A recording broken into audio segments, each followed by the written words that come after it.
बिस्मिल्लाहिर्रहमानिर्रहीम, अस्सलाम वालेकुम। जी उठा पाकिस्तान विद नुसरत हारिस आपको खुश आमदीद कहते हैं और उम्मीद करते हैं कि आप सब बखैरियत होंगे।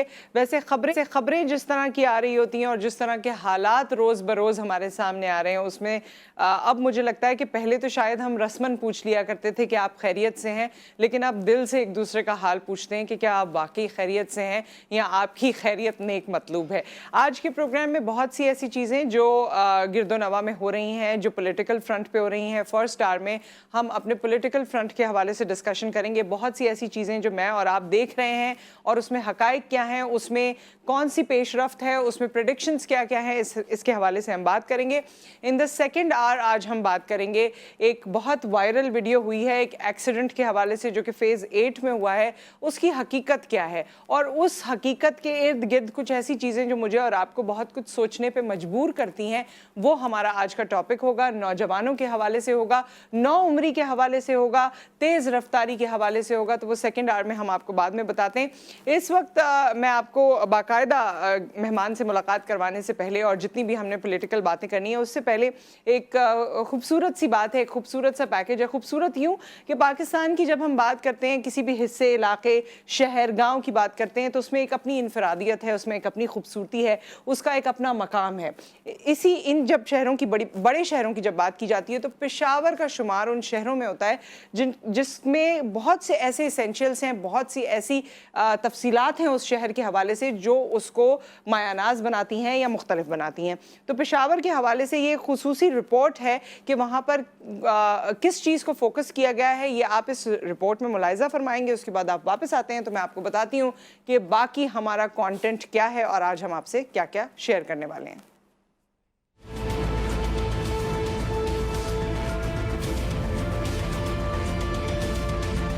तारीखी अहमियत का हामिल शहर पेशावर किसी दौर में हिफाजती फसील के अंदर कायम था। शहर में 16 बड़े दरवाजे बने थे, मगर वक्त गुजरता गया और शहर की तारीखी अहमियत माजी का किस्सा पारी न बनी तो शहर की वो फसील भी खत्म हो गई। सिटी को महफूज बनाने के लिए सिख सरकार ने एक 4 दीवार पूरे शहर के इर्द गिर्द और इस 4 दीवारी में 16 दरवाजे बनाए गए। ये तारीखी दरवाजे सयाहों और तारीख दानों के लिए कशिश रखते हैं। इन दरवाजों में काबली गेट, हश्त नगरी, लाहौरी गेट, बाजोड़ी गेट और आसिया गेट शोहरत में अपनी मिसाल आप हैं। शहर की फसील खत्म होते ही तारीखी अहमियत के ये दरवाजे शिकस्त रेख्त की नजर हो गए। में पेशावर को एक दीवार के अंदर जो है ना, इस सिटीज़ को महफूज बनाया गया। तो इसमें 16 दरवाजे जो लगाए गए, 16 दरवाजे, और ये दरवाजे सुबह सवेरे लोगों के लिए ओपन करते थे और शाम को या लेट नाइट जो है ना ये दरवाजे बंद किया करते थे। शहर की हिफाजत के लिए कायम फसील का नामो निशान तो मिट गया। अब उन बचे कुचे दरवाजों की हिफाजत मुताल्लिका इदारों की जिम्मेदारी है ताकि आने वाली नस्ल इस शहर की तारीखी अहमियत से आगाह रह सके। कैमरामैन हसन खुर्शीद के साथ अब्दुल रहमान, जी टीवी पेशावर।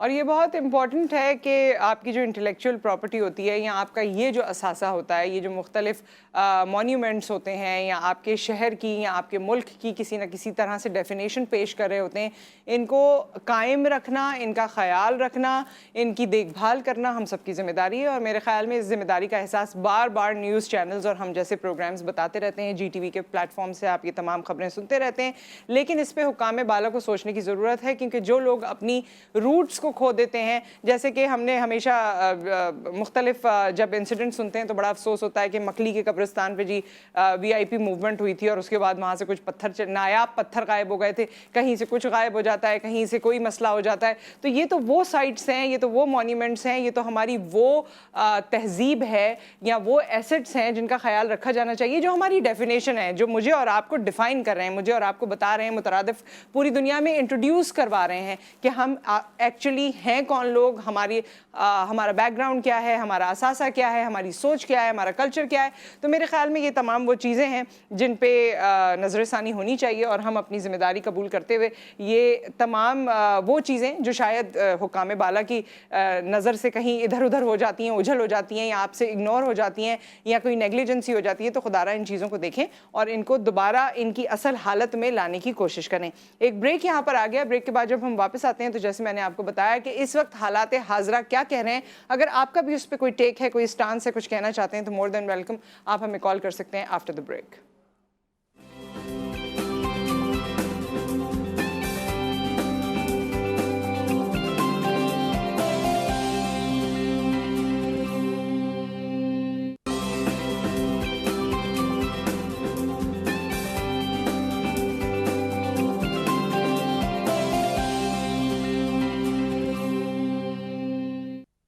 Welcome back. और रात गए खबर आई और वो थी गवर्नर पंजाब के हवाले से उमर सरफराज चीमा साहब को हटा दिया गया है उनके ओहदे से, उनकी सिक्योरिटी वापस ले ली गई है और उन्हें कहा गया है कि आप गवर्नर हाउस मत आइएगा, आपको अंदर भी नहीं आने दिया जाएगा। इस हवाले से बात करने के लिए हमारे नुमाइंदे तो लाहौर में मौजूद हैं, लेकिन मैं आपको ये बताती चलूँ कि मजीद खबरों के लिए और इस खबर के लिए हमारे साथ एक नहायत ही सीनियर सहाफ़ी और एनालिस्ट मौजूद हैं, रफ़त सईद साहब, जिनका नेशनल एंड इंटरनेशनल एक्सपोजर है with regard to news and current affairs. आपको खुशामदीद कहते हैं, अस्सलाम वालेकुम। और इससे पहले कि हम आपकी राय जानें, हमारे साथ इस वक्त लाहौर से जीटीवी के रिपोर्टर मौजूद हैं वहीद गुज्जर, जो कि गवर्नर हाउस के बाहर ही हमारा इंतज़ार कर रहे हैं। तो आइए ले चलते हैं आपको लाहौर। अस्सलाम वालेकुम।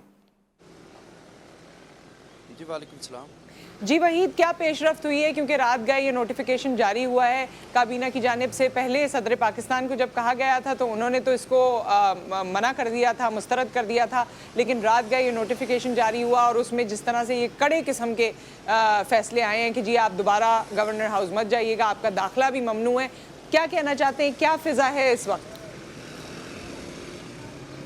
बिल्कुल, जैसा कि आपने बताया कि गुज़श्ता रात जो है वफाकी हुकूमत की जानिब से गवर्नर पंजाब जो कि उमर सरफराज चीमा जो कि गवर्नर पंजाब नहीं रहे, डी नोटिफाइड उन जो कर दिया गया है गुज़श्ता रात।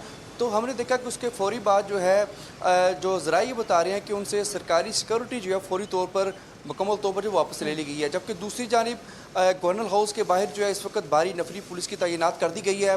वाटर कैनन जो यहाँ पर लाकर खड़ा कर दिया गया है और बताया जा रहा है कि उमर सरफराज चीमा जिनका ये दावा है कि वो गवर्नर पंजाब है, ये गैर आइनी इकदाम जो है वफाकी हुकूमत की जानिब से उठाया गया है। तो वो उनकी जानिब से अगर वो गवर्नर हाउस आते हैं तो उनको रास्ते को रोका जाएगा। भारी पुलिस की नफरी जो यहाँ पर मौजूद है, वाटर कैनन यहाँ पर मौजूद है। और जबकि वफाकी हुकूमत की जानिब से जब डी नोटिफाई का नोटिफिकेशन जारी किया गया तो बताया गया कि जो स्पीकर पंजाब असम्बली चौधरी परवेज़ लाई हैं वो कायम मकाम जो है गवर्नर पंजाब होंगे। तो ये काफ़ी ज़्यादा एक सूरत दोबारा से दिलचस्पी बन चुकी है, क्योंकि इससे पहले भी इस तरह का इकदाम हुआ था जिस पर सदर पाकिस्तान ने जो है कहा था कि ये एक गैर आइनी इकदाम है तो गवर्नर पंजाब जो अपना काम जारी रख सकेंगे। अब ये बताया जा रहा है कि उमर सरफराज चीमा जो है अपनी लीगल टीम के साथ जो है वो मुशावरत कर रहे हैं।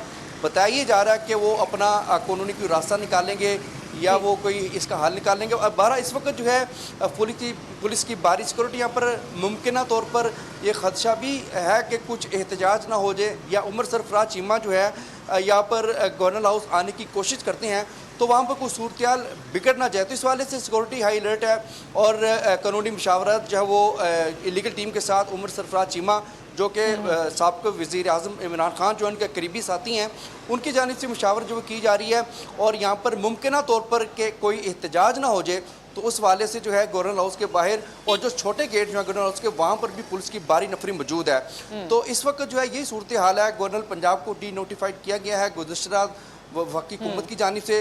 कायम मकाम गवर्नर का चार्ज जो है वो स्पीकर पंजाब असम्बली चौधरी परवेज़ लाई को दिया गया, मगर गवर्नर पंजाब के ज़रा ये कहते हैं कि ये एक वफाकी हुकूमत की जानिब से गैर कानूनी इकदाम था, उसको नहीं मानते। इस वक्त जो है वो अपनी लीगल क्योंकि आप गवर्नर हाउस के बाहर ही मौजूद हैं, क्योंकि आप गवर्नर हाउस के बाहर ही मौजूद हैं तो एक फ़िज़ा भी होती है ना, अपने इर्द गिर्द आप लोग देख रहे होंगे। और जिस तरह आपने कहा कि शायद कोई ऐसी भी बात सोची जा रही है, पेश गोई की जा रही है कि कोई एहतजाज ना हो जाए, किसी किस्म का कोई तसादुम ना हो जाए, तो ऐसा कोई सिग्नल आपको इस वक्त नज़र आ रहा है या आसपास फील हो रहा है? जी बिल्कुल, ऐसा अगर देखा जाए तो इस तरह की सूरत नज़र तो नहीं आ रही। अलबत्ता जो टेलीफोनिक हमने कुछ कारकुनान से हमारी बात हुई, इनके लीगल जो एडवाइज़र हैं गवर्नर पंजाब के, उनसे बात हुई, उनकी जानिब से उनकी बातों से ऐसा लग रहा था कि शायद कोई एहतजाज किया जा सकता है, क्योंकि गवर्नर पंजाब जो है इस जो इकदाम उठाया गया है इसको गैर आइनी जो है वो तस्वर कर रहे हैं। ज़राए के मुताबिक ये भी उनका कहना है कि वो अपनी लीगल टीम के साथ इसलिए मुशावरत कर रहे हैं इसका जायज़ा लिया जाए जो कि वफाकी हुकूमत की जानिब से डी नोटिफाई इनको किया गया है वो किस कानून के तहत किया गया है। तो ये इसके पेश नज़र जो है कि कोई एहतजाज हो सकता है। बरा हमारे इर्द गिर्द जो है कारकुनान का कोई ऐसा वैसा कोई सीन देखने को तो नहीं आ रहा, लेकिन मुमकिन तौर पर ये हो सकता है कि गवर्नर पंजाब जो कि साबका हैं इस वक्त, वो उनकी जानिब से गवर्नर हाउस आने की कोशिश की जाए तो कोई इस तरह का कोई सीन ना हो जाए, कोई एहतजाज ना हो जाए, कोई पुलिस की जानिब से कोई मज़ामत ना हो जाए। इसी वजह से पुलिस की भारी नफरी जो है गवर्नर हाउस के मेन गेट के बाहर जो है भारी नफरी यहाँ पर तैनात है सुबह से ही, और वाटर कैनन यहाँ पर लगा दिया गया है ताकि किसी भी कोई ऐसा भी कोई वाक़या को पेश आने की पेश नज़र जो है पुलिस कानून नाफज करने वाले इदारे जो फौरी अपनी हरकत में जी, है। वो एक्टिव पुलिस है। वालों से ठीक हमारी है। बात हो रही थी, उनका भी यही कहना था कि उनके जो हदायत जी, बहुत बहुत शुक्रिया वहीद, आपने हमें तफसीलात से आगाह किया। इस वक्त की जो फिज़ा है लाहौर की और ख़ुसूसी तौर पे गवर्नर हाउस के बाहर की, वो हमने तफसीलात आपसे शेयर की। हमारे साथ हमारे नुमाइंदे वहीद गुज्जर मौजूद थे और स्टूडियोज़ में जैसे कि मैंने आपको बताया हमारे साथ इस वक्त रफ़त सईद साहब मौजूद हैं। रफ़त साहब, वैसे चलें, ऑर्डर तो अपनी जगह जो भी हुआ, इसकी एनालिसिस भी मैं आपसे चाहती हूँ कि रात गए ये नोटिफिकेशन जारी हुआ है, इसके पेश नज़र आपको क्या क्या अब लगता है वो भी हमसे शेयर कीजिए। लेकिन ये थोड़ा सा ज़्यादा हार्श नहीं हो गया कि अब अगर वो आएंगे तो उनको अंदर दाखिल भी नहीं होने दिया जाएगा?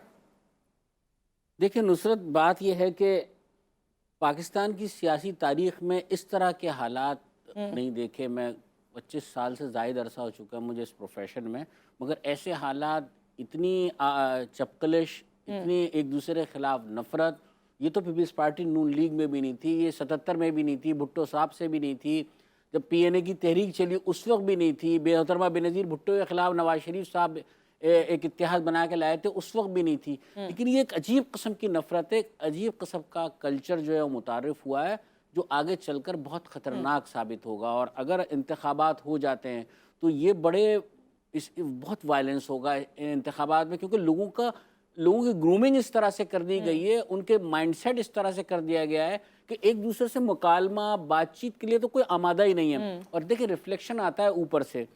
तहरीक इंसाफ के सरबराह इमरान खान जो हैं, उनका वो बात पूरी मुद्दत में वो हिज़्ब इख्तिलाफ से बात करने के लिए आमादा ही नहीं थे। हालांकि सियासत में ये होता है कि उतार चढ़ाव आता रहता है, डायलॉग इज इम्पोर्टेंट। डायलॉग के बगैर कोई दुनिया का कोई मसला हल नहीं हुआ, और आखिर में आना आपको डायलॉग पर पड़ता है, चाहे वो अपने स्पीकर साहब के जरिए बातचीत करवा रहे हो। लेकिन अगर वो अज खुद एक स्टेप लेके आगे आ जाते हैं तो ये सारे मामलात होते ही नहीं। लेकिन उनमें लचक बिल्कुल भी नहीं है, वो अपने मौक़िफ़ को दुरुस्त समझते हैं, जिसकी वजह से वो रिफ्लेक्शन नीचे। लेकिन आप देखिए ना रफ़त साहब, ये बिल्कुल आपकी बात ज़ाहिर है, आपकी जो सोच है वो आपने ज़ाहिर की, लेकिन यहाँ पर हमारे तो बड़े पढ़े लिखे लोग और बड़े अच्छे अच्छे प्रोफेशन से वाबस्ता और न जाने कहाँ का दुनिया भर के एक्सपोजर रखने वाले, आजकल तो वो सोशल मीडिया से लेकर ड्राइंग रूम डिस्कशंस में जो है एक दूसरे के गले पड़ जाते हैं कि नहीं जी, इमरान खान साहब की जहां बात आती है वहां लोग उनको जस्टिफाई करते हैं। ऐसा मैंने कभी नहीं देखा, उनकी गलत चीज़ हो, सही चीज़ हो, कोई किस तरह की भी चीज़ हो, लोग उसे जस्टिफाई करते हैं, कहते हैं नहीं ये इन्होंने किया तो इसकी वजह ये है, ये किया तो इसकी वजह ये है।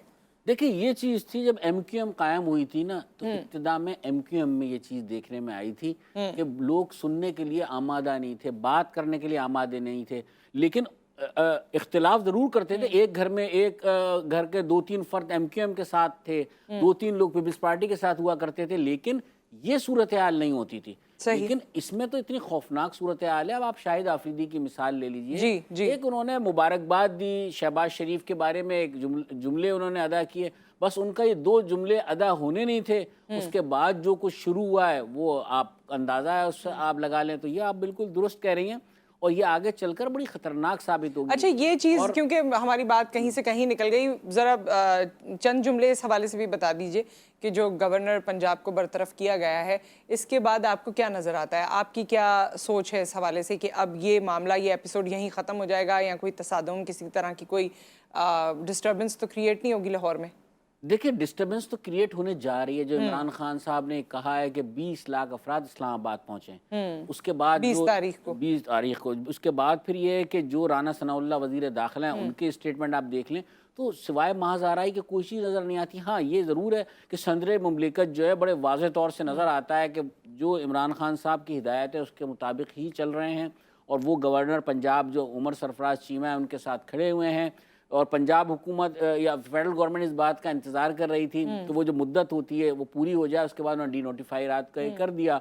अब देखते हैं अगला कार्ड जो है वो तहरीक इंसाफ ने खेलना है कि अब आया वो एहतजाज की तरफ जाते हैं। एक बड़े एहतजाज की तो वो तैयारी कर ही रहे हैं, लेकिन ये है कि आज इस इक़दाम पर आया वो गवर्नर हाउस पे जमा होते हैं, गवर्नर साहब आने की कोशिश करते हैं, नहीं करते, या वो जो अपनी लीगल टीम से जैसे कि बता रहे थे कि मुशावरत कर रहे हैं, क्या होता है। लेकिन मामला तसादुम की तरफ ही जाएगा, और तसादुम की तरफ ही लगता है।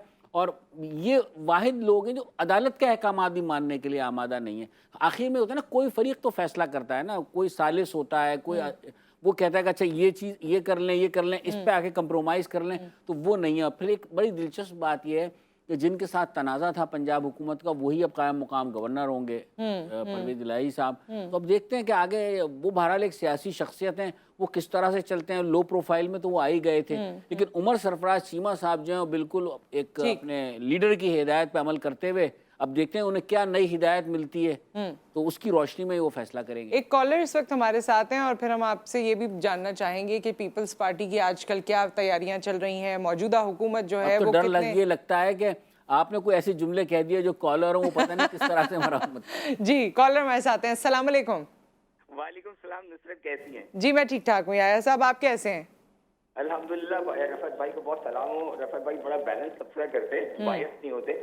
बात ये है कि नुसरत आपने जो बात की ना, मैंने शिपानत कॉलेज पढ़ा है, स्टूडेंट पॉलिटिक्स मैंने की है और मतलब करंट अफेयर्स का आपको पता है हम इंटरेस्ट लेते रहते हैं, लेकिन ऐसा दौर वाकई जो आप कह रहे हैं मैंने नहीं देखा। मैं फेसबुक पे कभी पोस्ट लगाता हूँ किसी इतराज पे, किसी बात पे, इमरान खान के कोई मेरे एटलीस्ट हाल भी होता है, तो लोग इतना एग्रेसिव हो जाते हैं। यानी बच्चे जो मतलब कल के बच्चे हैं वो इतनी बदतमीजी करते हैं कि बात उनको समझाना पड़ता है कि भाई ये आपका हक है। मेरा रफत भाई ये सवाल ये टाइम कम है, मैं ये पूछना चाह रहा हूँ कि बात ये कि इमरान, एक तो टाइम था जो उन्होंने प्रोटेस्ट किया, जब उन्होंने धरना दिया था इस्लामाबाद में, तो एक उनके पास बड़ी फोर्स थी जो कादरी साहब की थी। ये जो लोग इनके साथ हैं वो ये धरने में बैठने वाले लोग नहीं, ये इंटरटेनमेंट वाले लोग हैं।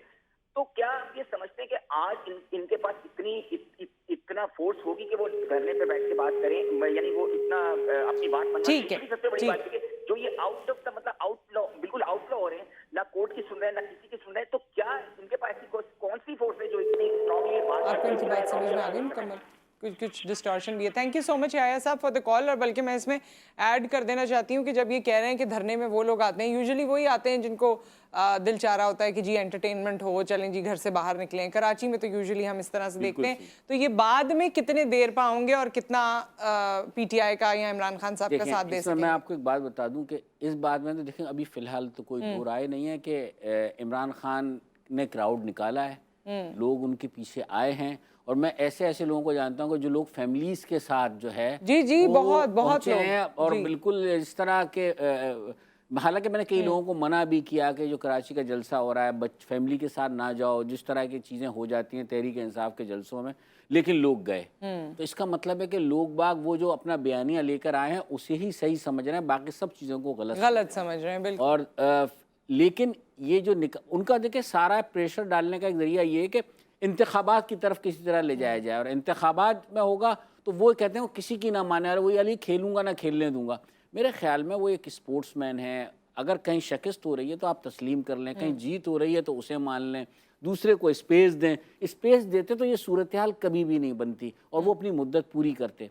असल में बात है कि किसको स्पेस नहीं दी उन्होंने? देखिए उन्होंने तो किसी को भी स्पेस नहीं दी, अपने लाने वालों को भी स्पेस देने के लिए तैयार नहीं। कौन लाने वाले? लाने वाले को आप भी जानती हैं, मैं भी जानता हूँ। अब तो ये बात बहुत मतलब ओपन सीक्रेट है, इसमें कोई दो राय नहीं है। आप कहीं तो बात मानते हैं, जब उन्होंने वो अल्फाज इस्तेमाल करना शुरू किए थे तो आर्मी चीफ ने भी उन्हें इस बात के लिए जी तंबी की थी और उसको भी उन्होंने ओपन कर दिया। मौलाना फजलुर रहमान के लिए इस्तेमाल ना करें, इससे खराबी की तरफ जाएगा।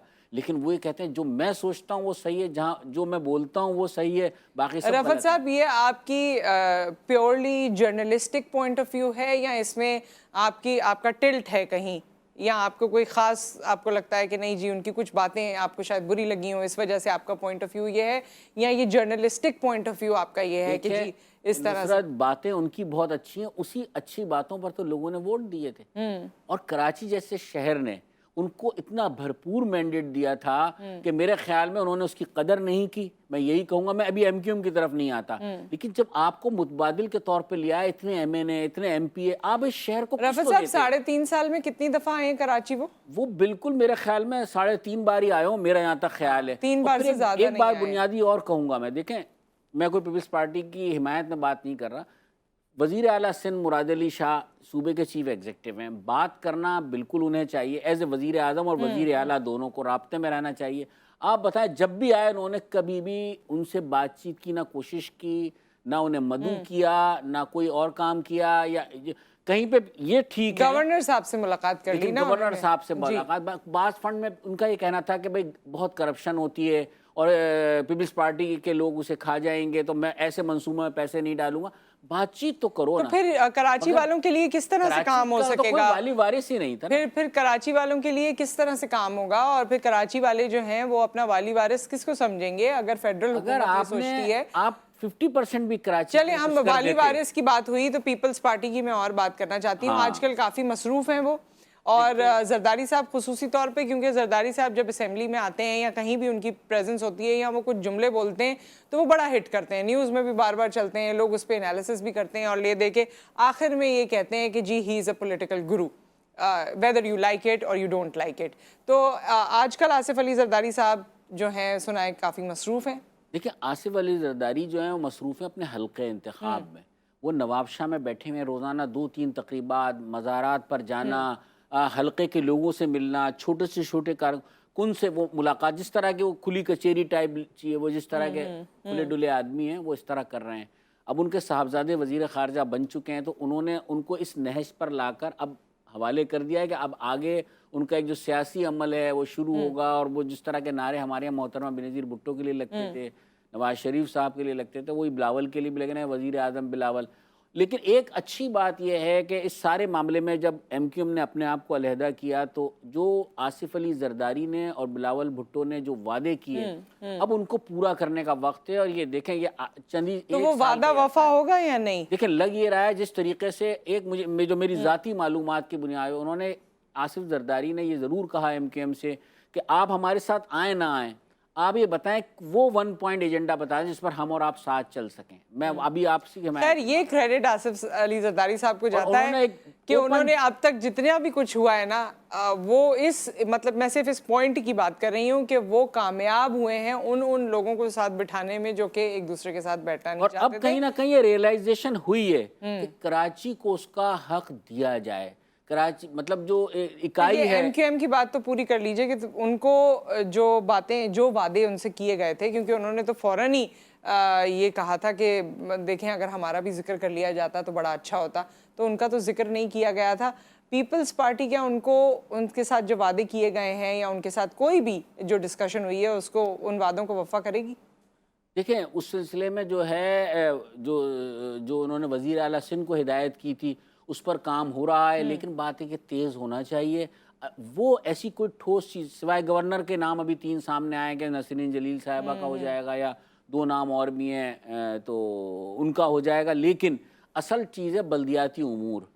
वो MQM उसमें अपनी शराकत चाहती है। मुलाजमतों के हवाले से जो मामला शेयर था कराची के लोगों का, उस पर उन्होंने एग्री किया है, लेकिन वो अमली तौर से नज़र आए। अभी टीचर्स की जो मुलाजमतें आई थी उसमें वो चीज़ नज़र उस तरह से नहीं आई। तो एक गुमान ये भी है कि शायद ये एक इलेक्शन की वजह से सारा काम हुआ हो। तो बात है कोई अमली चीज़ ऐसी नज़र आएगी तो भरोसा बढ़ेगा, आगे चल के जो है वो बात होगी। जमात इस्लामी तो वैसी है दोबारा से खड़ी हो गई है शहर के लिए कि भाई वो कह रहे हैं कुछ भी नहीं हुआ। तो बल्दियाती उमूर पे इनका फोकस था, अमली इकदाम जब तो होंगे। PSP की बात मुझे आपसे करनी है, और PSP के साथ साथ ऑब्वियसली ये मीडिया एक फ्रेटर्निटी है, एक पूरा प्रोफेशन है जिसके तहत आपको बहुत सारी चीज़ें पता चलती हैं।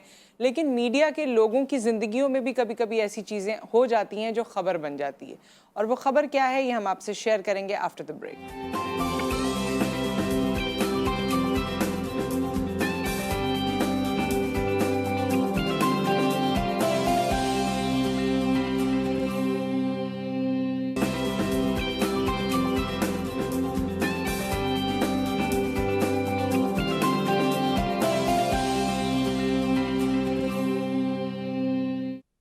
वेलकम बैक टू जी उठा पाकिस्तान, और हमारे साथ मौजूद हैं रफ़त सईद साहब, और हम बात करें ऑब्वियसली मुख्तलिफ जो पॉलिटिकल लीडर्स इस वक्त जो उनकी एक्टिविटीज़ हो रही हैं, पार्टीज़ की जो एक्टिविटीज़ हैं, जिस तरह से आगे इलेक्शंस होने वाले हैं, ज़िमनी इंतखाबात भी हैं। एक हल्के में है इकबाल मोहम्मद अली वाली सीट पर, उस पर आज भी कागजात नामजदगी का मामला है। मेरे ख्याल में उस पर भी थोड़ी गर्मा गर्मी तो होगी ना, मतलब हर आदमी अब तो हर बात में ये जो गर्मा गर्मी होने लगी है ये तो अपनी जगह एक अलग ही टॉपिक बन गया है। लेकिन हर बात में अगर ऐसे होगा तो पाकिस्तान किस तरह चल पाएगा? PSP की हम बात कर रहे थे ब्रेक से पहले। देखिए, PSP का एक शुरू से स्टांस है, वो यही है कि वो ये कहते हैं कि MQM जो है, MQM पाकिस्तान और दीगर जो भी लोग हैं पीपल्स पार्टी पे एतमाद ना करें, और उनकी एंटी पीपल्स पार्टी एक शुरू से एक सोच है मुस्तफ़ा कमाल की, वो अपनी सोच को लेके चल रहे हैं। और बहरहाल ये है कि इंतखाबात में उन्हें नशिस्त नहीं मिल सकी, लेकिन वो इस बात पुरुम्मीद हैं कि इस मरतबा जो इंतखाबात होंगे उसमें वो ज़रूर नशिस्तें हासिल करेंगे। खासा होम वैसे उनके बारे में ये कहा जाता है कि अपनी सोच के मुताबिक या जिस पेरोल पे वो रहे हैं उसकी सोच के मुताबिक वो चलते रहें। देखिए, रोल की तो हम कह नहीं सकते, रोल पे तो सारे ही हैं। आप ये कह सकते हैं Some way or the कि other, जी। हिदायत सबको लेना पड़ती है। अब कोई मानता है, कोई नहीं मानता, कहीं हम बात करते हैं, कहीं नहीं करते, कोई पावरफुल फ्रंट है, कोई नहीं है, किसी कोई में कम नहीं है। ज्यादा पावर है। जी, तो बात है कि उसके बगैर तो यहाँ पाकिस्तानी सियासत में काम चलता ही नहीं है। कोई ऊपर जाकर मरकज में चला जाता है, वहां जाके मदद लेता है, तो कोई यहाँ सूबे में मदद लेता है। तो बहरहाल ये चीज अच्छा, शहबाज शरीफ साहब ने जब से ऑफिस अज्यूम किया है उस वक्त से वो बहुत एक्टिव हैं और उनकी खासियत ही यही है कि वो टाइम का बड़ा ध्यान देते हैं। सुबह जल्दी उठ जाते हैं, दफातर में चले जाते हैं, सबको एक्टिव कर देते हैं और उन्होंने गैर मुल्की दौरे भी कर लिए। तो शहबाज शरीफ साहब पाकिस्तान के लिए कुछ ऐसा कर पाएंगे अभी चंद महीनों में कि लोगों को ये लगे कि वो भी एक कंटेंडर हैं और जब वोट डाला जाए तो उनकी एक अच्छी तादाद हो वोट्स की? देखिए, मुल्क की जो माशी सूरत हाल सामने आ रही है, जो स्टॉक मार्केट का आपने कल देखा जी, सूरत हाल, जी, जी। डॉलर कहाँ जा रहा है, तो इतनी मुश्किल सूरत हाल में, जो माशी सूरत हाल में वो किस तरह रिलीफ आवाम को दे पाएंगे। बजट आने वाला है, जो उन्होंने गैर मुल्की दौरे किए, सुना है कि उसमें बड़ी अच्छी उनको फंड की ऑफर की गई है या ऑफर वो की गई है, लेकिन वो तमाम चीज़ें लिंक करती हैं IMF से। ओके। और बात है कि जब तक IMF के प्रोग्राम में नहीं आएंगे, उनकी बातें नहीं मानेंगे।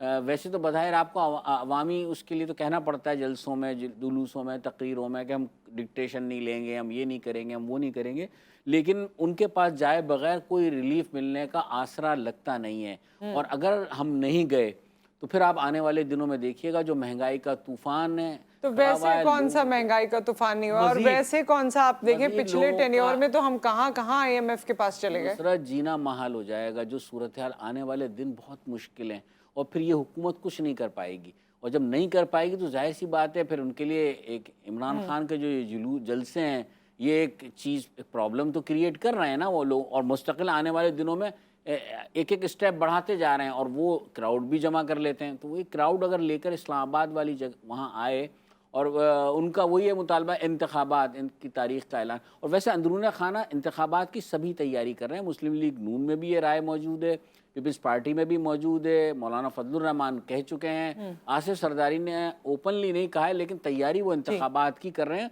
उनके बेशतर वज़रा अपने अपने हलकों में भी जा रहे हैं, हलकों पर बहुत तवज्जो है तमाम लोगों की, तो वो हलकों की सियासत का आगाज़ उन्होंने कर दिया है। लेकिन इन जलसों से और जो एक माइंड सेट बन गया है, इससे भी बहुत मुश्किल सूरत हाल होगी इस जो अब इस वक्त हुकूमत में जो लोग हैं उनके लिए। और इमरान खान किसी की बात सुनने के लिए आमादा भी नज़र नहीं आते हैं। एक ही होता है ना, कोई एक सालिस दरमियान में ज़रूर आता है, कहीं अदलिया को सालिस माना जाता है, कहीं इस्टेब्लिशमेंट को सालिस माना जाता है, लेकिन वो हर चीज़ आकर बाहर कर देते, ऐलान कर देते हैं। और जो इस जब हुकूमत तहरीक अदम एतमाद में जिन लोगों ने एतमाद में लेकर जिनको जाना हुआ, आपने देखा उनके हवाले से भी बयान सामने आए कि ये इस्टेब्लिशमेंट की तरफ से फ़लाँ शख्स ने आकर ये कह दिया, फ़लाँ ने यह कह, ये बातें की नहीं जाती हैं। ये ऐसी चीज़ें होती हैं जो अपने पास अब तो जो की जाती हैं या नहीं की जाती हैं, अब तो मुझे लगता है कि इसकी तमीज़ या तहजीब जो है वो कहीं रह गई है, क्योंकि अब तो जो दिल में आता है, जैसे दिल में आता है, चाहे उसमें आपका नेशनल इंटरेस्ट हर्ट हो रहा हो।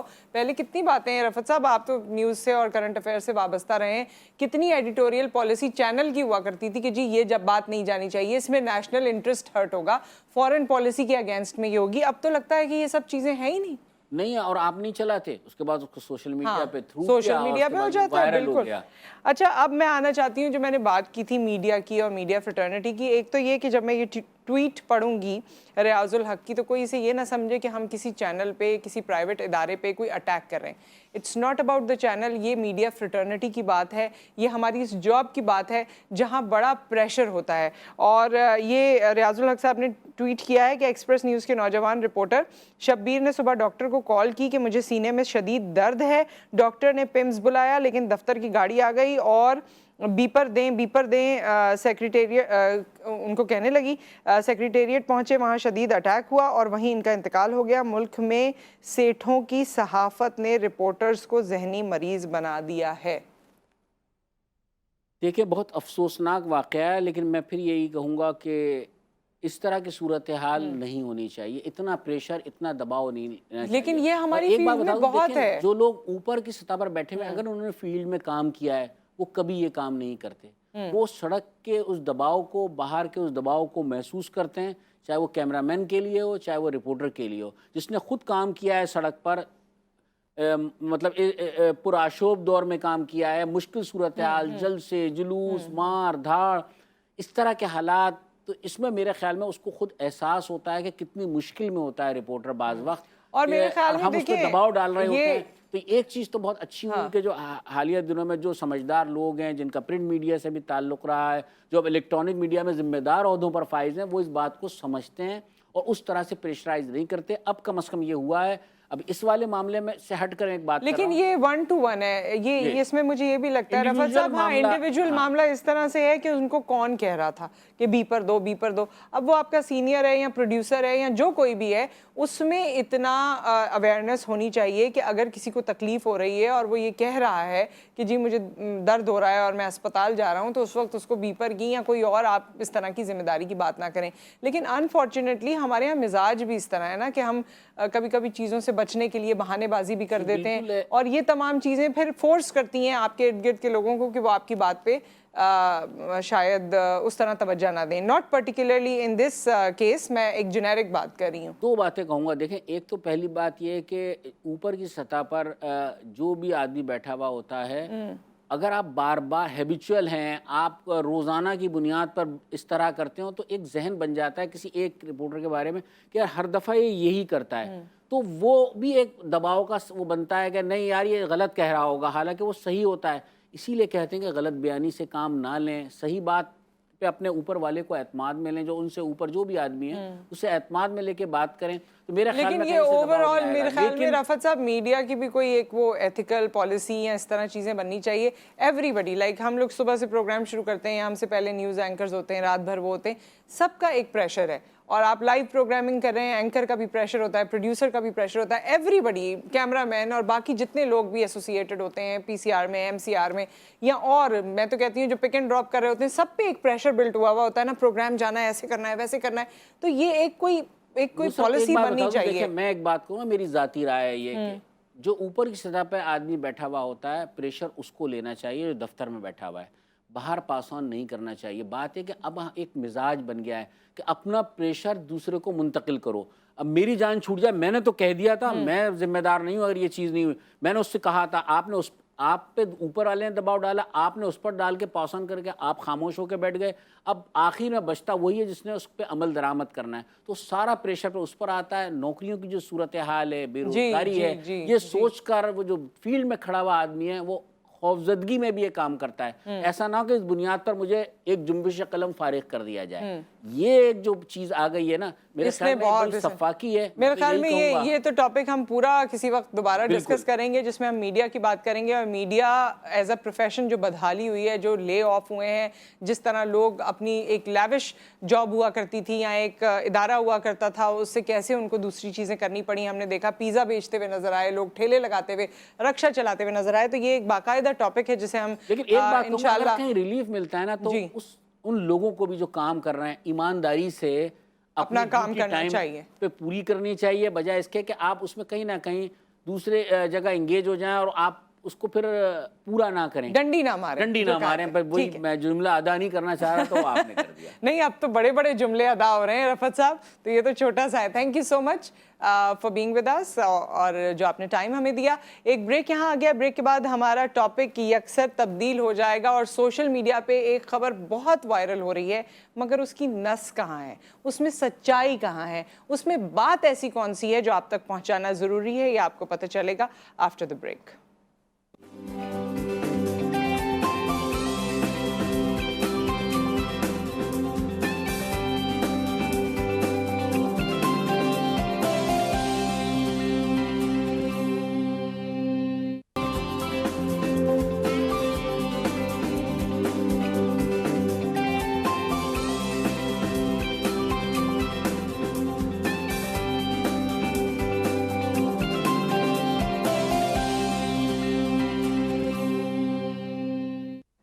Welcome back. और पिछले दिनों हमने सोशल मीडिया पे एक एक्सीडेंट की फुटेज देखी और उसके बाद सोशल मीडिया बड़ी हरकत में आ गया और लोग बताने लगे जी फेज़ 8 में 2 दरिया पे एक गाड़ी का एक्सीडेंट हुआ है और फिर जिस तरह से उस गाड़ी की हालत हुई, जो पूरा वहाँ का नज़ारा था, और अनफॉर्चुनेटली उस गाड़ी में 4 लोग जो मौजूद थे उसमें से ये बताया गया कि 2 लोगों की उसी वक्त डेथ हो गई और 2 लोग अस्पताल में मौजूद थे।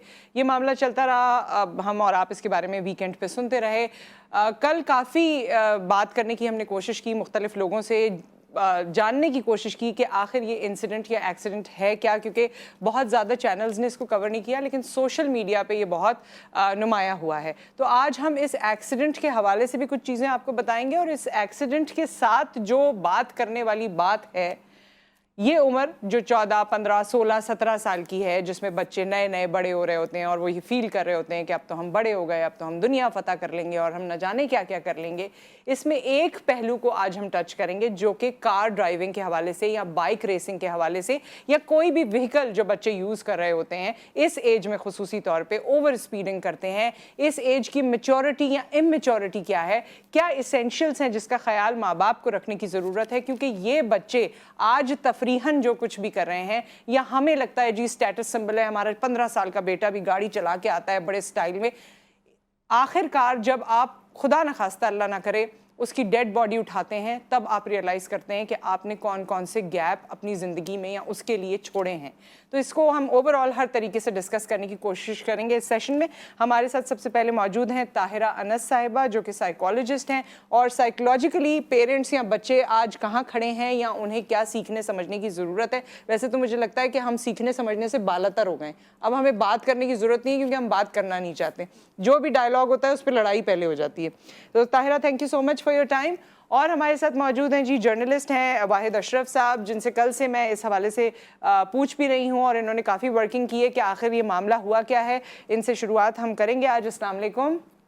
एंड हमारे साथ मौजूद हैं बुरहान शाह साहब, जो कि एक मल्टी डायमेंशनल पर्सनैलिटी हैं, लेकिन आज हमारे साथ एज हैप्पीनेस कोच मौजूद हैं, इस कैपेसिटी में आज मौजूद हैं। अस्सलाम वालेकुम। मेरे ख्याल में इसकी बड़ी ज़रूरत है और देखिए ये भी दुनिया में वक्त आना था कि हैप्पीनेस की भी कोचिंग की ज़रूरत पड़नी थी।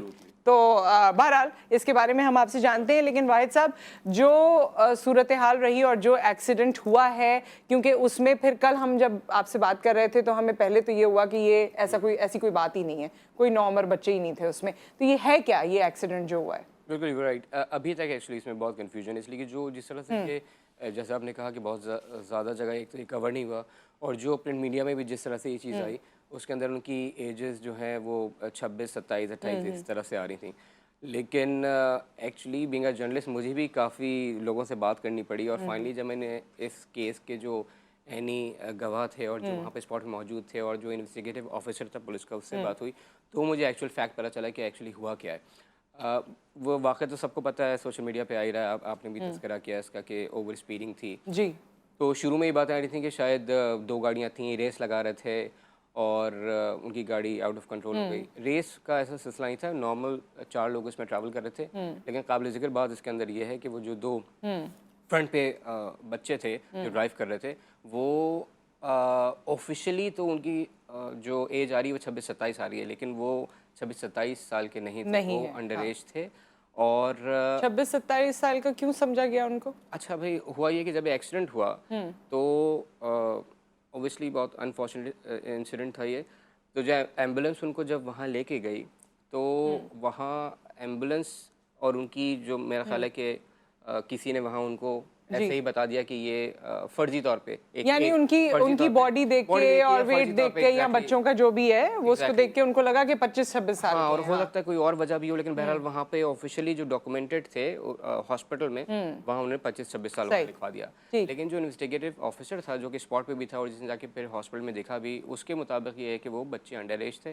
प्लस ये कुछ और रिपोर्टर से मेरी बात हुई तो उन्होंने बताया कि उस ग्रुप के ये फुटेज भी आप देखें ना, फुटेज इतनी खतरनाक है जो ये हादसा हुआ था जी। और प्लीज फिर वो इस ग्रुप के जिस ग्रुप में बच्चे थे उनके कुछ दोस्तों से रिपोर्टर्स की बात हुई तो उन्होंने बताया कि तो हमारे क्लासमेट्स हैं, तो उससे कंफर्मेशन हुई कि ये बच्चे अंडर एज थे और ये गालिबन ओ लेवल्स के स्टूडेंट थे, ओ लेवल्स ए लेवल्स के स्टूडेंट्स थे बिल्कुल। और ये 2 दरिया पे वैसे ही ट्रैवल कर रहे थे।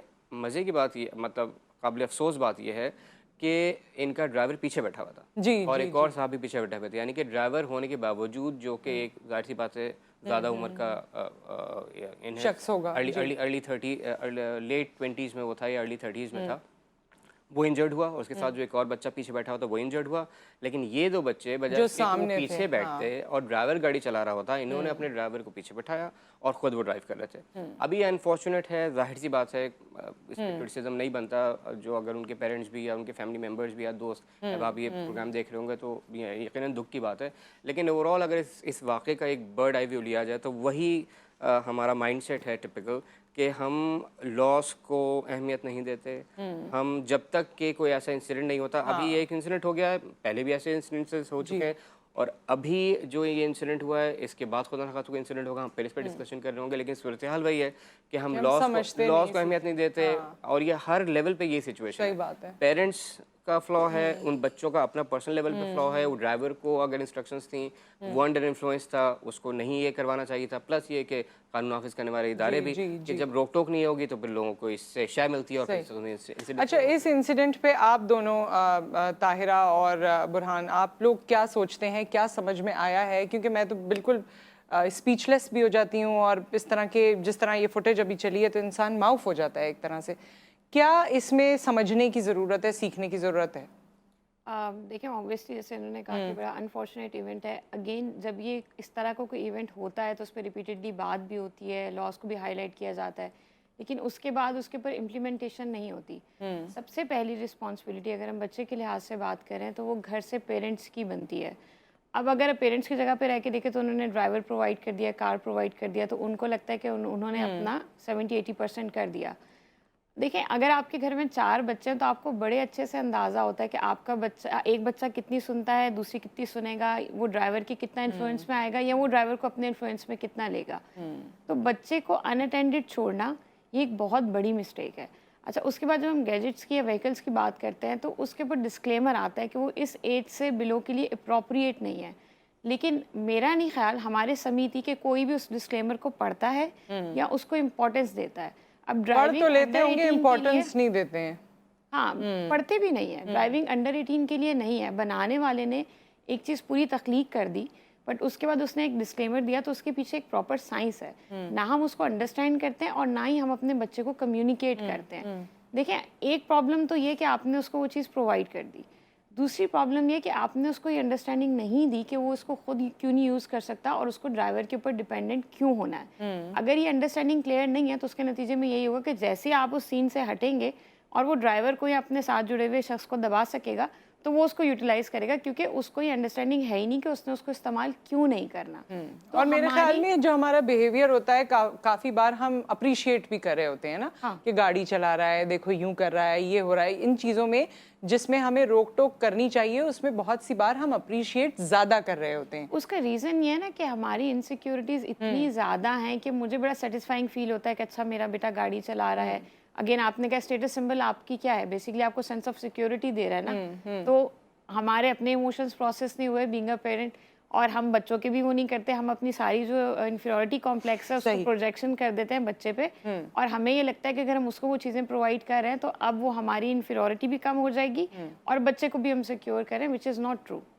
अच्छा बुरहान, ये बताइए, आप हैप्पीनेस कोच हैं, क्या ये किसी किस्म का गैप है जो इस एज में आपने देखा है, एनालाइज किया है, जो बच्चों में होता है, जो उनको लगता है कि ये काम करने से शायद मेरी हीरोइज्म कंप्लीट हो जाएगी या मेरी हैप्पीनेस कंप्लीट हो जाएगी?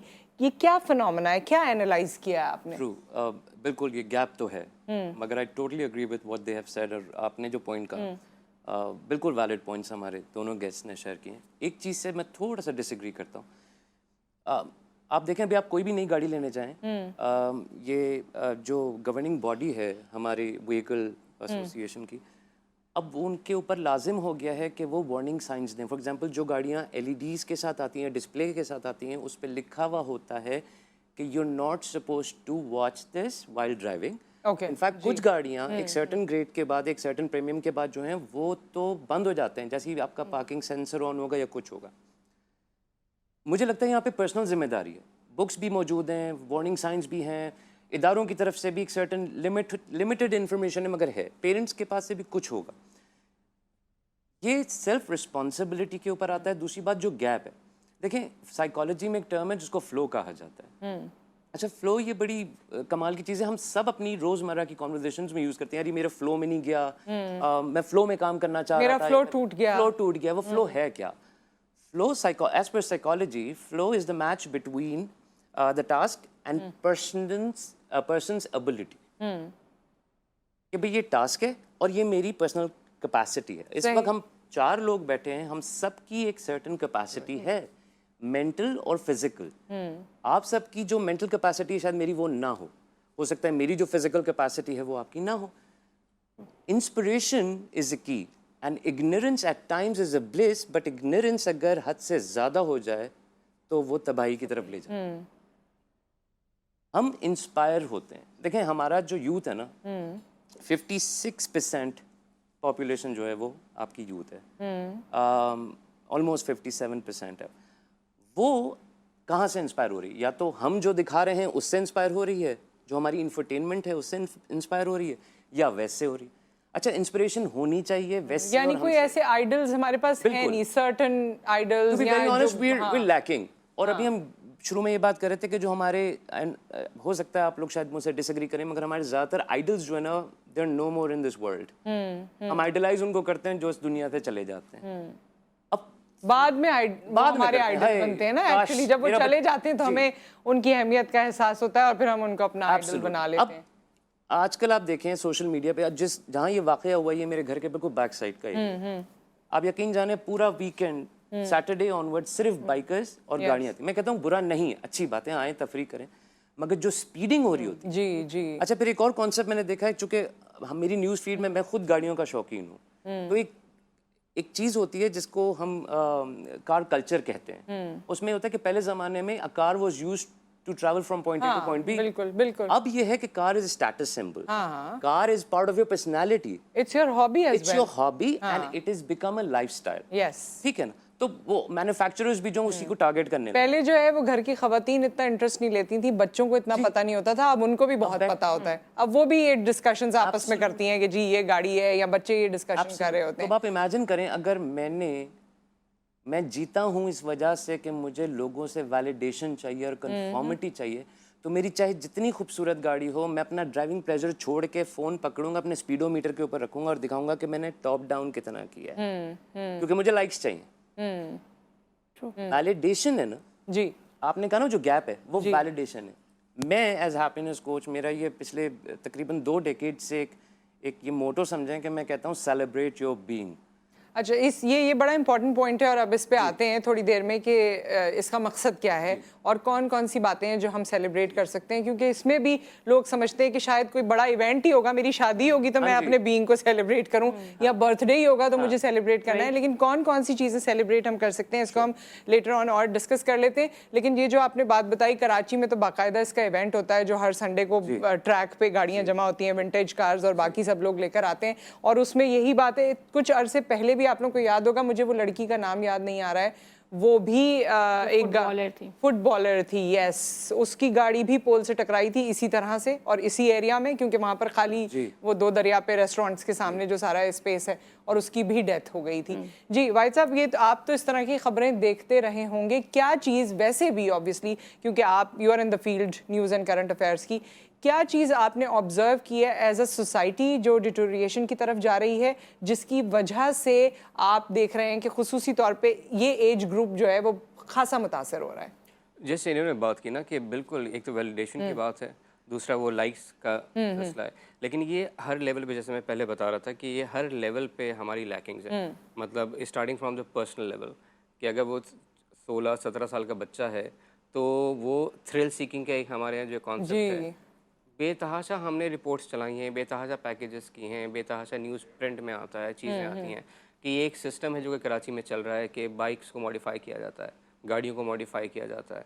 फिर जो आप एरिया जो बता रही हैं 2 दरिया के, तो मशहूर है कार रेसिंग के लिए, बाइक रेसिंग के लिए। अगर वीकेंड्स पे चले जाएँ आप तो एक हुजूम होता है, और होता क्या है कि बल्कि शायरा फैसल भी आपने देखा होगा, मेन शायरा फैसल है, उसके ऊपर वो जो बच्चे होते हैं वो लेट के बाइक चला रहे हैं, वो मॉडिफाइड बाइक्स होती हैं सारी।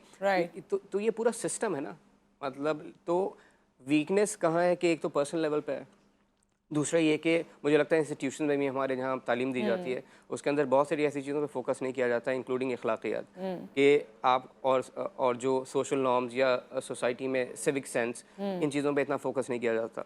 दूसरा ये कि तीसरा ये कि पेरेंट्स के, जैसे इन्होंने कहा कि पेरेंट्स समझते हैं कि इस हद तक हमने अपना काम कर लिया, आपने तमाम नेसेसिटीज़ जो है अपने बच्चों को प्रोवाइड कर दी, लेकिन उसके यूटिलाइजेशन और उस पर मॉनिटरिंग जो है वो उस तरह से नहीं होती है।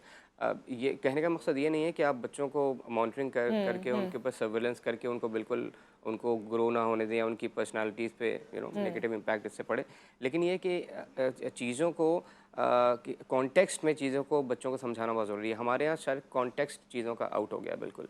हमारे यहाँ एक्चुअली कम्युनिकेशन भी वन वे हो गई है ना, हम सिर्फ ऑर्डर दे रहे होते हैं, हम उसकी बात सुन नहीं रहे होते या एक्सप्लेन कर नहीं रहे होते। और वो जो उन्होंने जिक्र किया ना रोल मॉडल्स का, बिल्कुल सही कह रहे हैं कि अगर आप सोशल मीडिया पे आजकल देखें ना कि हमारे एक तो रोल मॉडल्स वैसे ही नहीं हैं, और जो अनफॉर्चुनेटली जो हैं वो भी मुझे लगता है कि ये हद तक बहुत ज़्यादा सेल्फिश हैं, जो अपने गेंस के लिए एक स्पेसिफिक एजेंडे के तौर पे यूथ को किसी एक तरफ लगा देते हैं। इवन के पॉलिटिक्स में भी अगर आप देख लें तो उसमें भी यही सूरत हाल हो रही है। लेकिन अब ये जो सॉरी अब ये जो टिपिकल माइंडसेट है लोगों का कि किस तरह से लॉस को फॉलो होना चाहिए नहीं होना चाहिए, आप अगर टॉप लेवल पर आप देखें ना, जो हमारा सुप्रीम लॉ बुक है कॉन्स्टिट्यूशन, जब आप कॉन्स्टिट्यूशन का डिफरेंट लेवल्स पे लोग उसको इंपॉर्टेंस नहीं देंगे तो वो ट्रिकल डाउन इफेक्ट वही होता है मेंटालिटी के, हमारे यहाँ लॉस को फॉलो करने का जो एक अवेयरनेस होनी चाहिए और एक इम्पोर्टेंस होनी चाहिए, उसकी अनफॉर्चुनेटली अभी भी लोग कहते उसकी सेंसिटिविटी और ग्रेविटी को नहीं समझ रहे हैं। वो जो आप करंट अफेयर का एक टॉपिक लेकर आ रहे हैं और आप उसकी बात कर रहे हैं पिछले दिनों, लेकिन ये उसको उस बात को भी लोगों ने उस तरह एक्सेप्ट नहीं किया कि nobody is above the law, और उन्होंने उसकी ग्रेविटी को या सेंसिटिविटी को भी लॉन्गर रन में असेस नहीं किया, बल्कि यही कहा कि जी इसमें क्या होता है उसमें क्या होता है। लॉ इवन के अगर हमारे कोर्ट भी ऑर्डर दे देते हैं तो अब सूरत सोशल मीडिया पे लोगों का माइंडसेट ये हो गया है कि हमारे फेवर में है तो तालियां और अगर हमारे अगेंस्ट है तो गालियां। ये सही है, फेवर में है तो तालियां, अगेंस्ट में है तो गालियां। विद दैट इतना भारी जुमला आ जाता है तो हम ब्रेक ले लेते हैं, और ब्रेक के बाद जब हम आते हैं ताहिरा से पूछते हैं कि जितने ये सुपर हीरोज अब हमारी जिंदगियों में आ गए हैं, जितने गेम्स हमारी जिंदगियों में आ गए हैं, जो PS4 आ गया और PlayStation 5 आ गया, ये आ गया वो आ गया, इन सब चीज़ों ने क्या हमें किसी तरह से डायरेक्टली और इनडायरेक्टली इफेक्ट किया है? ये तेज़ रफ्तारी, ये जल्दबाजी, ये अग्रेशन और न जाने क्या क्या जो हमारे अंदर बिल्ट इन होता जा रहा है, क्या इसका ताल्लुक कहीं इन चीज़ों से है या नहीं? इस पे बात करेंगे आफ्टर द ब्रेक।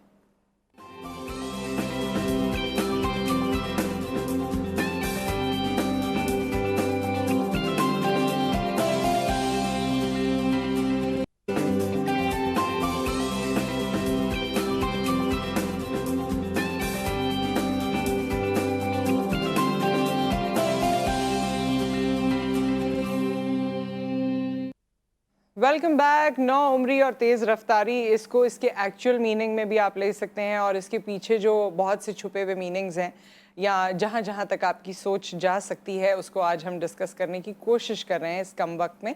और जिस तरह मैंने ब्रेक से पहले कहा कि मुख्तलिफ रोल मॉडल्स हमारे पास अब सुपर हीरोज़ की शक्ल में आ गए हैं। गैजेट्स में जो गेम्स हैं या जो प्ले स्टेशंस हैं या दीगर और तरीक़ाकार हैं जिसके ज़रिए आप मुख्तलिफ गेम्स खेलते हैं, देखते हैं, उनके ज़रिए शायद वो नहीं लेकिन उस तरह का कोई रोल मॉडल आपका बन जाता है।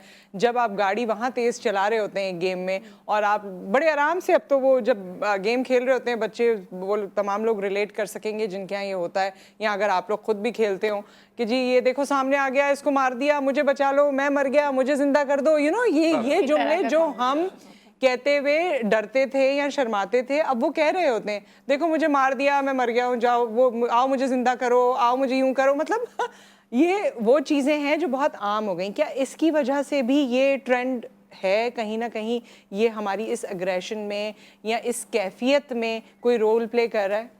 अच्छा नुसरत, ये बड़ी इंटरेस्टिंग एक बात है कि इंसान के दिमाग में दो और बहुत से केमिकल होते हैं। हम दो केमिकल की बात करेंगे, डोपामीन और सेरोटोनिन। अच्छा, डोपामीन हमेशा हर उस काम के बाद या उस एक्टिविटी के बाद रिलीज होता है जो आप अपनी पसंद के लिए या अपनी सेटिस्फेक्शन के लिए करते हैं। गेम खेलना हो गया, अपनी मर्जी की कोई शॉपिंग हो गई, कार रेसिंग हो गई, जिसमें थ्रिल आपको फील होती है। तो जब भी आपको कोई भी ऐसी एक्साइटमेंट वाली एक्टिविटी करेंगे तो आपके ब्रेन में डोपामीन रिलीज होता है। अच्छा, जब भी कोई आप ऐसी एक्टिविटी करते हैं या कोई ऐसा काम करते हैं जिसमें आप अपना फ़र्ज़ पूरा करते हैं, जिसमें लोगों की मदद करना हो गया, किसी के लिए कुछ करना हो गया, तो आपके ब्रेन में जो केमिकल रिलीज़ होता है वो सेरोटोनिन का होता है। अब जब हम ईदी साहब की या इस तरह की शख्सियात की बात करते हैं, तो ईदी साहब का बड़ा मशहूर है कि उनकी अम्मा जब उनको स्कूल भेजती थी तो उनको 2 आने देती थी कि एक आना तुम्हारा है और एक किसी और दोस्त को दे देना। तो उनको बचपन से ये सिखाया कि दूसरों की मदद करना। तो उनके ब्रेन में सेरोटोनिन रिलीज होता था। ठीक है? अब उनको हमेशा सुकून या खुशी तब मिलेगी जब वो किसी के लिए कुछ करेंगे, जब वो अपना फ़र्ज़ अदा करेंगे, किसी की मदद करेंगे, किसी से अच्छे से मिलेंगे। अब लेकिन हमारे जो बच्चे हैं, ये जो जनरेशन है, इनको तो हमने पहले दिन से ये सिखाया कि ये अपने लिए कुछ करें तो इनको अच्छा फील होगा। अच्छा, थोड़ी देर भी अपनी एक्टिविटीज़ ख़त्म हो जाए तो ये बोर हो जाते हैं, इनको बुरा लगना शुरू हो जाता है, ये रोना धोना शुरू कर देते हैं। तो इनका ब्रेन तो इस पैटर्न के ऊपर फिक्स हो गया ना कि इनका डोपामिन रिलीज होगा तो ये खुश होंगे। ये हर वो काम करेंगे जिसमें इनको थ्रिल महसूस होगी, जिसमें इनको खुशी महसूस होगी। तो समवॉट ये पेरेंटिंग का फॉल्ट भी है कि हमने उनका सेरोटोनिन वाला जो केमिकल था उसको टैप ही नहीं किया। दोनों केमिकल नहीं हो सकते किसी के जहन में वैसे? बैलेंस करना बड़ा इंपॉर्टेंट है। अगर हम रोल मॉडल्स की बात करें, ईदी साहब की बात करें, इसके अलावा बहुत सारी शख्सियात गुजरी हैं, मदर टेरेसा की बात करें, तो समवॉट उनका बैलेंस ज़रूर होता होगा, क्योंकि कुछ तो वो ऐसा करते होंगे जो उनको खुद भी खुशी या सुकून महसूस होता होगा। लेकिन अभी की जो जनरेशन है उनका सारा फोकस डोपामीन के ऊपर है। अगर मैं कुछ अपने लिए नहीं कर रही तो मुझे अच्छा ही नहीं महसूस हो रहा। अच्छा, अब इनके पास जो रोल मॉडल्स हैं वो भी सब यही कर रहे हैं। I am very sorry to say this, लेकिन हर दूसरा बंदा जिसको फॉलो कर रहा है वो या तो कोई टिकटॉक स्टार है। अच्छा, टिकटॉक स्टार जो है वो अपने आप को हीरो या हीरोइन ही समझते हैं। सब वैसे एट लार्ज अब अपने आप को हीरो या हीरोइन समझते हैं, मतलब एक जनरल ट्रेंड जो बन गया है। और जब उनके वो टारगेट्स, आपकी मुस्कुराहट की एक्सप्लेनेशन ऑन एयर होगी जी। जब उनके टारगेट्स एंड लाइक्स अचीव नहीं होते तो उसके नतीजे में क्या होता है कि डिसअपॉइंटमेंट बहुत ज़्यादा है। वो जो आपने कंपटीशन की बात की, इसके पास है तो मेरे पास क्यों नहीं है, हेल्दी कंपटीशन नहीं है, पर्पस अचीव नहीं होता। तो उसके बाद ये भी देखने में आया कि बहुत यंग एज में लोग, बच्चे सुसाइड कर रहे हैं। आपको पता है पाकिस्तान के अंदर सुसाइड का जो रेट है वो अंडर 20 सबसे ज़्यादा है, which is very disheartening basically कि आपका जो पॉपुलेशन है जिसके ऊपर आपका फ्यूचर डिपेंड करता है, आपकी सोसाइटी का आज डिपेंड करता है, वो इतना डिसअपॉइंट होके इस लेवल के ऊपर करता है। उनकी जब आप वजह देखते हैं तो आधे से ज़्यादा लोगों की वजह बहुत ही सुपरफिशियल सी होती है। किसी को प्रपोज किया था, उसने प्रपोजल जो है वो एक्सेप्ट नहीं किया, टिकटॉक के ऊपर जो एक्सपेक्टेड लाइक्स थे वो नहीं आए। जितनी भी सोशल ऐप्स हैं समवॉट वो उसके अंदर कंट्रीब्यूट कर रही होती हैं। बहुत से लोगों का ये भी देखने में आया कि वो रिवॉल्वर से या उससे खेल रहे थे तो उसी में फायरिंग हो गई या गोली चल गई, क्योंकि वो ऐसी वीडियो बनाएंगे जब वो जिसमें उनके हाथ में पिस्टल या रिवॉल्वर है तो ज़्यादा लाइक्स आएंगे, राइट। तो वैसे से बुरहान ने कहा कि वो जो गैप है समवॉट वो 24/7 आपके साथ है, और वो इसीलिए है कि क्योंकि आपने उसको इतना ज़्यादा सेल्फ सेंटर्ड या सेल्फिश कर दिया है कि वो अपने से अलावा कुछ देख नहीं पाते, अपने से अलावा कोई एक्टिविटी एंजॉय नहीं कर पाते। इसका फिर कोई हल नहीं हो सकता? इसके हल आप लोगों को क्या लगता है? वैसे तो मैंने कहा जो मुस्कुराहट आपकी थी उसकी एक्सप्लेनेशन देंगे आप या कुछ? मेरे जो जैसे इन्होंने बात की बिल्कुल सही है, लेकिन मैं इंतज़ार करता कहीं ये ना कहें कि ऐप्स का बड़ा इन्वॉल्वमेंट है तो इसके ऊपर कोई कदगन लगनी चाहिए कुछ, तो अब उस प्रिपेयरिंग में चल के नहीं, ये सोल्यूशन नहीं है। अच्छा, उन्होंने कहा नहीं, लेकिन हाँ बिल्कुल इफेक्ट तो होता है। जैसे पबजी का भी हमने देखा था, लाहौर में एक बच्चे ने अपनी फैमिली को शूट कर दिया था, लेकिन ये कि ऑब्वियसली इसका ये इलाज नहीं है कि आप किसी भी किस्म की, लेकिन वो भी डिबेटेबल है, उस पे भी काफी ये बातें थी कि it's not only the game. हाँ एग्जैक्टली, इसलिए मैं कह रहा हूँ पर्सनल मेरा व्यू ये है, लोग डिसएग्री कर सकते हैं इससे कि किसी चीज़ को बंद कर देना, ख़त्म कर देना, बैन कर देना, ये ओवरऑल हल नहीं है। ये गाइडेंस होनी चाहिए पेरेंट्स के लेवल पे भी और हर लेवल पे। लेकिन कमिंग बैक टू वो जो हीरोइज्म की बात करनी थी, तो मैं इनसे एग्री करता हूँ कि हमारे रोल मॉडल्स थोड़ा सा कुछ हमारा मिनहसुल कौम कुछ ट्विस्ट सा हो गया है जिन लोगों का हम रोल मॉडल्स बनाते हैं। और अगर आप पाकिस्तान के कॉन्टेक्स्ट में अभी प्रेजेंटली देखें तो वो यही हो रहा है कि मैं बहस पॉलिटिक्स तरफ ले नहीं जाना चाह रहा, लेकिन चूंकि तस्करा, लेकिन क्योंकि आप रोजाना यही कर रहे होते हैं तो कोई बात नहीं, इसलिए मैं ये कह रहा हूँ कि अभी आप देखें प्रेजेंट सिचुएशन यही है ना कि हर लीडर टॉप लेवल पे एक जिम्मेदारी होती है किसी लीडर की। अगर कोई लीडर हमारा, यानी कि मैं हमारे जो एक्स PM है उस कॉन्टेक्स्ट में बात कर रहा हूँ, कि अगर वो सेल्फिश हो जाएं या इनसेंसिटिव हो जाएं या उनको इस चीज़ का एहसास ना हो कि उनके किस जुमले से सोसाइटी पे क्या इम्पैक्ट पड़ सकता है या उनके किस नैरेटिव से मुल्क पे क्या असर पड़ सकता है या उनके किस अंदाज से या किस रूट से, मतलब हो ये गया है अभी ऐसा लगता है कि हम सब ने ये मान लिया है कि एंड जस्टिफाइज द मीन्स, और मुझे ऐसा लगता है कि and doesn't justify the means.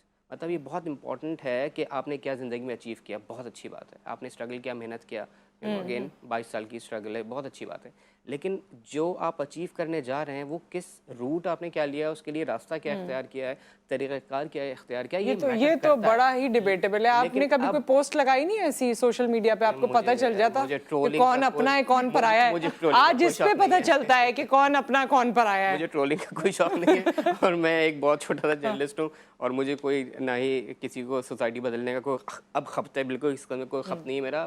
वो काफी लोगों को बदल के आपने सोचा यही मेरी सोसाइटी है, बस काफी पहले है। जरूर था, लेकिन अब मैं रियलिटी मैंने एक्सेप्ट कर ली कि अब कुछ नहीं हो सकता। अब सिचुएशन ये है कि जो लोग जिम्मेदार पोजीशंस पे हैं उनको एहसास करना होगा कि लोगों को बताएं कि and doesn't justify the means, matter करता है कि आप किस तरह से जो हासिल कर रहे हैं वो किस उसका तरह से रूट हासिल क्या कर है। रहे हैं। अच्छा बुरहान, आपने हमें सारी ये साइकोलॉजी और जो इसका बैकग्राउंड है वो समझा दिया, जो हम टॉपिक डिस्कस कर रहे हैं। इसका आपके पास सोल्यूशन क्या है? अगर मैं आपसे अब सोल्यूशन की तरफ आप सबसे आऊँ, कैसे, क्या सोल्यूशन है, कैसे हम इन चीज़ों को रोक सकते हैं? अब मुझे ये तो बड़ा मुश्किल लगता है कि हम लोगों की ट्रेनिंग करवाएं या उनको बताएं या उनको एहसास दिलाएं, क्योंकि अब तो वो जिस डगर पे निकल चुके हैं वो उससे पलटना नहीं चाहते। हर किसी को लगता है जो मैं कह रहा हूँ वो बात सही है और जो कोई और कह रहा है वो तो बिल्कुल सही नहीं है। तो क्या चीज़ हो सकती है अपलिफ्ट ऑफ द सोसाइटी के लिए? 2-3 चीज़ें हैं। पहली चीज़ तो ये कि ये जान लें कि 22-23 करोड़ अवाम ना, उनमें ईदी साहब और मदर टेरेसा नहीं आते, ये ब्लेस्ड लोग होते हैं, ये चंद लोग होते हैं। तो मैं इससे थोड़ा सा डिसएग्री करता हूँ। मुझे मेरा मानना है कि ये वाला एंगल डिसएग्रीमेंट का ही बना हुआ है आज, और मैं विद रिस्पेक्ट डिसएग्री कर रहा हूँ। नहीं बिल्कुल, और ये हमें ऑनर दिखाना चाहिए कि लोग डिसएग्री भी कर सकते हैं, इसमें कोई बात नहीं है, बगैर लड़े जानी दुश्मन नहीं बन जाते इसमें, बगैर लड़े, बगैर ट्रोल के, बगैर गालियां दिए डिसएग्रीमेंट हो सकती है। डिसएग्रीमेंट हो सकती है। अक्सर लोग कहते हैं कि इनकी बात मुझे पसंद आई मगर मैं डिसएग्री करता हूँ, तो मतलब पसंद आई तो डिसएग्रीमेंट कैसा है? खैर, तो जो पॉइंट है वो ये कि लेट देम बी, रहने दे बच्चा। जो पहला वाला जो आपने बताया था, जो चीज़ जो मटेरियल है, वो जो भी हमारे अंदर एसेंस आता है वो आने दें, अच्छा है, लेट देम सेल्फ लव। यही तो मसला है हमारा। हमारे यहाँ बचपन से सिखाया जाता है लड़की को कि अभी वो बोलेगी दोस्तों के साथ मैंने मरी जाना है घूमने, बेटा शादी के बाद जाना। लड़का बोलता है मैंने ट्रैवल करना है, बोलता है नहीं पहले शादी कर लो, नौकरी ले लो। वो करते करते ज़िंदगी निकल जाती है। यू नो, इस चीज़ से अच्छा है कि वो अपने आप से प्यार करें। उस चीज़ को करेक्ट करने की ज़रूरत है।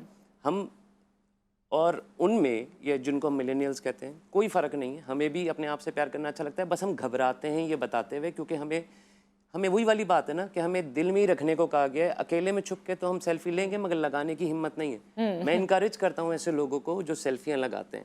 मैं इनकरेज करता हूँ लोगों को जो रोल मॉडल्स ढूंढते हैं।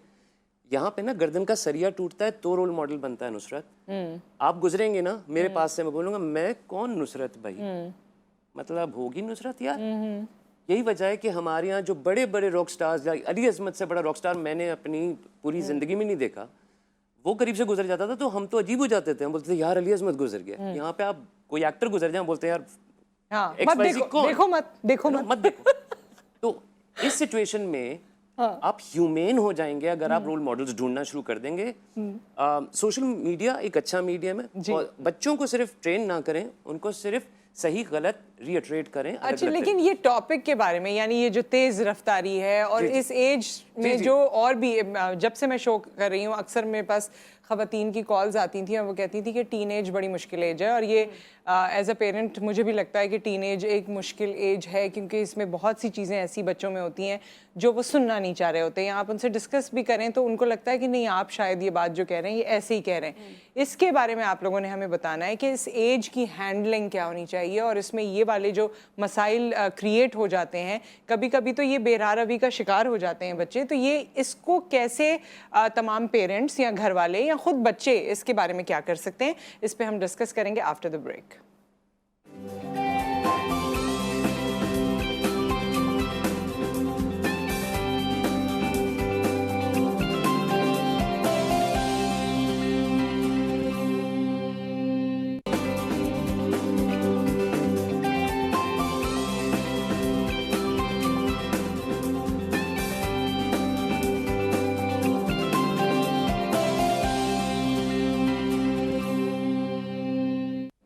Welcome back. और क्योंकि अब हमारे पास बहुत ही मुख्तसर वक्त है प्रोग्राम को वाइंड अप करने हम जा रहे हैं, तो मैं चाहती हूँ कि जो हमारे मेहमान यहाँ मौजूद हैं वो हमें ये बताएं कि टीन एज जो एक मुश्किल उम्र समझी जाती है, इसके प्रॉब्लम्स को पेरेंट्स किस तरह से सॉल्व कर सकते हैं।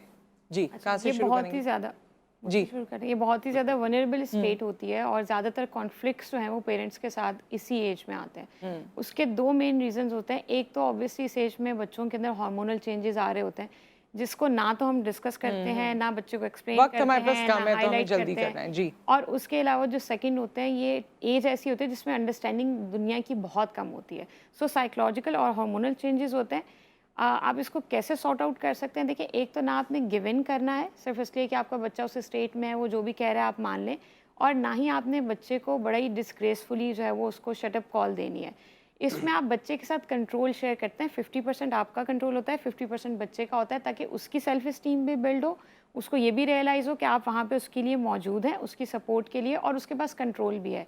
एक चीज़ मैं यहाँ पे ऐड करूँगी कि कॉन्फ्लिक्ट रेजोल्यूशन जो है उसको पढ़ना, समझना, अंडरस्टैंड करना पेरेंट्स के लिए, टीनेजर्स के लिए बहुत इंपॉर्टेंट है। तो इट वो कैन बी सिर्फ- वन ऑफ द सोल्यूशन कि आप साइकोलॉजिस्ट के पास जाएं या काउंसलर के पास जाएं, आप खुद भी सीखें ताकि आपको भी अंदाजा हो वो कि आपने- सिर्फ मीडिएटर्स और आर्बिट्रेटर्स के लिए नहीं है, वो आप भी सीख आप भी सकते सीख हैं। सकते हैं। ट्रू। सही। जी। मेरे ख्याल में हमें रीजनिंग की बहुत ज़रूरत है, इसलिए कि जो भी चीज़ आप कम्युनिकेशन बच्चों के साथ अपना करना चाहते हैं या टीनेजर के साथ करना चाहते हैं, या पेरेंट्स हो गए, टीचर्स हो गए, आपके बॉसेस हो गए, जिस लेवल पे भी है, आप अगर किसी को, coming back to the kids, कि अगर आप उनको कोई काम करने से रोक रहे हैं या उनको बता रहे हैं कि ये करना है या नहीं करना है, उसकी रीज़न देना बहुत ज़रूरी है कि क्यों नहीं करना है। स्टार्ट में जैसे इन्होंने जिक्र किया था कि लॉस के हवाले से, तो ये नहीं कि आपको जब बच्चों को ये बताना है कि आप अंडर एज हैं, 18 में बाय लॉ, इस कंट्री का एक लॉ है, इस ट्रैफिक के एक लॉज हैं, ड्राइविंग के जो लॉज हैं, आपको- इम्पोर्टेंट, ये उसको फॉलो करना ज़रूरी ज़रूरी है, है। yes। इसलिए आप ड्राइव नहीं कर सकते, इसलिए आपका ड्राइवर साथ है, आप ड्राइव नहीं कर सकते क्योंकि ये लॉ है, उसको फॉलो करना आपकी ज़रूरी है। प्रोटेक्शन- ठीक है, उसको ठीक है, reasoning की क्योंकि मैं ज़रूरत चाह रही हूँ बुरहान का भी हम पॉइंट ऑफ व्यू क्यों ले लें। बताना टाइम बहुत बिल्कुल ज़रूरी है खत्म हो रहा है। जी। तो मैं इस पॉइंट से तो अग्री करता हूँ, बिल्कुल। चलें, फाइनली आप जीत गई आखिरकार। जी। मुझे ऐसा लगता है कि बिल्कुल समझाएं, मगर रिस्पेक्ट को हाँ। अपनी जहन में रखें, और 3 चीज़ें करें: ऑब्जर्व, अंडरस्टैंड और एक्सप्रेस। आपने कहा कम्युनिकेशन की लैकिंग है, वो इसी वजह से। बच्चे को पहले देखें, फिर समझें, उसको ताने ना दें कि तुम तो ये हो और एक वो है। बस इज्जत देंगे तो इज्जत मिलेगी। और आखिरी चीज़ ये कहूँगा कि communication is getting through, information is giving out. बस तो आप कम्युनिकेट करें, इन्फॉर्म ना करें। बिल्कुल। With that, thank you so much, बहुत बहुत शुक्रिया। आप सब ने बड़ी ही मुफीद बातें की हैं, जिससे हम सबको ही सीखने का मौका मिलता है। और उम्मीद है कि ये जो सीखने का अमल है, या ये जो सीखने का शऊर है, या ये जो एक लज्जत होती है कि हमें सीखना है, ये हम सब में बेदार हो और कायम दायम रहे, जिसके दरवाजे अब हम बंद करते जा रहे हैं। अपना ख्याल रखिए, दुआ में याद रखिए।